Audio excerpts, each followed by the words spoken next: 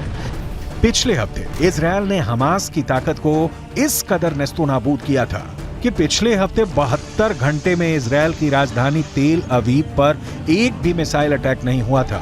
और जब सोमवार को तेल अवीव पर एक मिसाइल अटैक हुआ तो जहां से मिसाइल अटैक हुआ उस रॉकेट लॉन्चर को भी गाजा के अंदर जाकर इजरायल ने तबाह कर दिया। ये इजरायल की ताकत है। हमास के प्रवक्ता अबू उबैदा की माने तो हमास के लड़ाकों ने इजरायल के 350 से ज्यादा बख्तरबंद गाड़ियां और टैंकों को उड़ा दिए हैं। हमास का दावा तो ये है कि इजरायल के 150 मरकाबा टैंक उड़ा दिए गए हैं। हमास तस्वीरें भी जारी कर चुका है, लेकिन फिर भी हमास की पकड़ गाजा से इसलिए ढीली पड़ चुकी है क्योंकि हमास के बड़े बड़े हेडक्वार्टर्स पर इजरायल ने टैंक चढ़ा दिए हैं। इजरायल ही नहीं, अल शिफा अस्पताल में काम कर चुके डॉक्टर भी ये मानते हैं कि अल शिफा में हमास का हेडक्वार्टर हो सकता है। टाइम्स ऑफ इजरायल अखबार ने यह दावा किया है कि फ्रांस 24 नाम के एक न्यूज चैनल पर एक ब्रिटेन के डॉक्टर ने इंटरव्यू दिया है। इस डॉक्टर ने 3 साल तक अल शिफा अस्पताल के अंदर काम किया था। गाजा के अल शिफा अस्पताल में काम करने वाले इस ब्रिटिश डॉक्टर का दावा है कि अल शिफा अस्पताल में कई ऐसी जगहें थीं जहां पर उसे जाने के लिए मना किया गया था। ये कहा गया था अगर वो वहां प्रतिबंधित क्षेत्र में जाएगा तो उसे गोली लग सकती है। टाइम्स ऑफ इजराइल ने दावा किया है कि अल शिफा अस्पताल के अंदर हमास का हेडक्वार्टर होने का दावा करने वाले ब्रिटिश डॉक्टर ने अपना नाम नहीं बताया है, क्योंकि उसे डर है कि ऐसा करने पर गाजा के अंदर मौजूद उसके सहयोगियों को हमास मार सकता है।